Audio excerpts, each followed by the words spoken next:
ಹಿಂದೂ ಸಹೋದರಿಗೆ ಹೇಳ್ಬೇಕು. ಯಾಕಂದ್ರೆ ಈ ಬಂಡ ಈ ಹಿಂದೂ ಉಗ್ರ ಹಿಂದುತ್ವಕ್ಕೆ ಯಾರು ಸೇರಬಾರದು, ಎಲ್ಲರೂ ನಮ್ಮ ಜೊತೆಗೆ ಬರ್ಬೇಕು.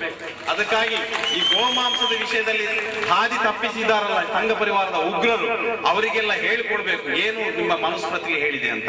ಒಬ್ಬ ಮನುಷ್ಯನು ಪೂಜಾ ವಿಧಿಗಳನ್ನು ಸರಿಯಾದ ಕ್ರಮಗಳಲ್ಲಿ ಮಾಡುತ್ತಾ ಮಾಂಸ ಭಕ್ಷಣೆಯನ್ನು ಮಾಡುವುದಿಲ್ಲವೋ ಅಂತಹ ಮನುಷ್ಯನು ಅವನ ಮರಣದ ನಂತರದ 21ನೇ ಪುನರ್ಜನ್ಮದಲ್ಲಿ ಬಲಿಗೆ ಕೊಡಲ್ಪಡುವ ಪ್ರಾಣಿಯಾಗಿ ಜನ್ಮ ತಾಳ್ತಾನಂತೆ. ಅಂದ್ರೆ ಏನಂತ, ಪೂಜೆ ಮಾಡಬೇಕು, ಪ್ರಾಣಿ ಮಾಂಸವನ್ನು ತಿನ್ಬೇಕು ಅಂತ ಹೇಳಿ ಮನುಸ್ಮೃತಿ ಹೇಳಿಕೊಡ್ತದೆ. ಒಂದು ವೇಳೆ ತಿನ್ನದೇ ಇದ್ರೆ ಮುಂದಿನ ಜನ್ಮದಲ್ಲಿ ಬಲಿಯಾಗುವಂತ ಪ್ರಾಣಿಯಾಗಿ ಬರ್ತಾನಂತೆ. ಅದಕ್ಕಾಗಿ ಪೂಜೆ ಮಾಡಬೇಕು, ಪ್ರಾಣಿ ಬಲಿ ಕೊಟ್ಟು ಮಾಂಸವನ್ನು ತಿನ್ಬೇಕು. ಶತಪಥ ಬ್ರಾಹ್ಮಣ ಅಂತೇಳಿ ಒಂದು ಗ್ರಂಥ ಇದೆ, ಅದರಲ್ಲಿ ಹೇಳಲಾಗಿದೆ ಅಧ್ಯಾಯ 3 ಸೂಕ್ತ 1, 2, 21ರಲ್ಲಿ ಮಹರ್ಷಿ ಯಾಜ್ಞವಲ್ಕ್ಯ ಹೇಳ್ತಾನೆ. ಮಹರ್ಷಿ ಯಾಜ್ಞವಲ್ಕ್ಯ ಹೇಳ್ತಾನೆ, ನಾನು ಗೋಮಾಂಸ ತಿನ್ನುವೆನು, ಯಾಕಂದ್ರೆ ಅದು ತುಂಬಾ ಮೃದು ಹಾಗೂ ರುಚಿಕರ. ನಿಜವಾಗಿ ಮೃದು ಹಾಗೂ ರುಚಿಕರ. ಯಾರು ಹೇಳ್ತಾ ಇರೋದು?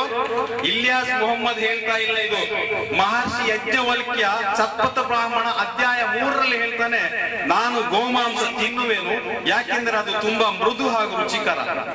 ಅಪಸ್ತಂಭ ಗ್ರಹಸೂತ್ರಂ ಎಂಬ ಗ್ರಂಥದಲ್ಲಿ ಅಧ್ಯಾಯ 1, 3, 10 ಹೇಳಲಾಗಿದೆ, ಮದುವೆ ಮತ್ತು ಪೂರ್ವಜರ ಶ್ರಾದ್ದ ಕಾರ್ಯಗಳಿಗೆ ಅತಿಥಿಗಳು ಆಗಮಿಸಿದ್ರೆ ಗೋವನ್ನು ವಧಿಸಬೇಕು. ಏನ್ ಹೇಳ್ತದೆ? ಮನೆಗೆ ಯಾರಾದ್ರೂ ನೆಂಟರು ಬಂದ್ರೆ, ಅಳಿಯಂದ್ರು ಸೊಸೆಯಂದ್ರು ಯಾರಾದ್ರೂ ಬಂದ್ರೆ ಅಪಸ್ತಂಭ ಗ್ರಹಸೂತ್ರದಲ್ಲಿ ಹೇಳುವ ಹಾಗೆ ಗೋವನ್ನು ವಧಿಸಬೇಕು, ಮಾಂಸವನ್ನು ಉಣಬಡಿಸಬೇಕು.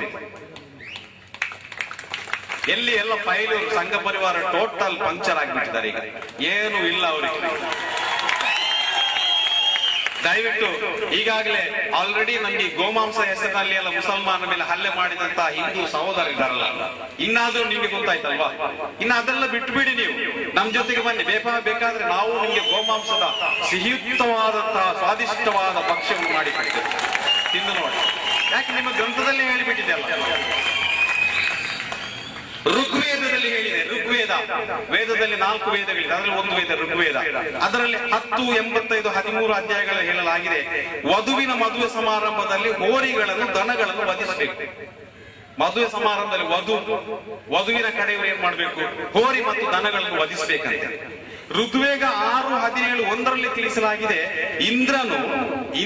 ದೇವರ ಇಂದ್ರನು ದನ, ಕರು, ಕುದುರೆ ಹಾಗೂ ಎತ್ತಿನ ಮಾಂಸವನ್ನು ಭಕ್ಷಿಸುವ ಅಭ್ಯಾಸ ಇರುವವರಂತೆ. ಇಂದ್ರನಿಗೆ ಇದೆಲ್ಲ ತಿಂದು ಅಭ್ಯಾಸ ಇದೆ ಅಂತ ಹೇಳಿ ವಸಿಷ್ಠ ಧರ್ಮಸೂತ್ರದಲ್ಲಿ ಬರೆಯಲಾಗಿದೆ. 11 ಮತ್ತು 34ರಲ್ಲಿ ಬರೆಯಲಾಗಿದೆ, ಶ್ರಾದ್ದ ಅಥವಾ ಪೂಜೆಗಳಲ್ಲಿ ಬ್ರಾಹ್ಮಣನಿಗೆ ನೀಡಿದ ಮಾಂಸವನ್ನು ಅವನು ತಿನ್ನದೇ ಇದ್ದಲ್ಲಿ ಅವನು ನರಕಕ್ಕೆ ಹೋಗುವನು ಅಂತೇಳಿ ಆ ಗ್ರಂಥದಲ್ಲಿ ಬರೆಯಲಾಗಿದೆ. ಸ್ವಾಮಿ ವಿವೇಕಾನಂದರು ಬಹಳಷ್ಟು ಹಳೆ ಗ್ರಂಥಗಳನ್ನು ಹೇಳಬೇಕಾಗಿಲ್ಲ, ಹತ್ತಿರದ ಗ್ರಂಥಗಳಾಗಿರುವಂತಹ ಸ್ವಾಮಿ ವಿವೇಕಾನಂದರ the complete works of Swami Vivekananda ಎಂಬ ಗ್ರಂಥ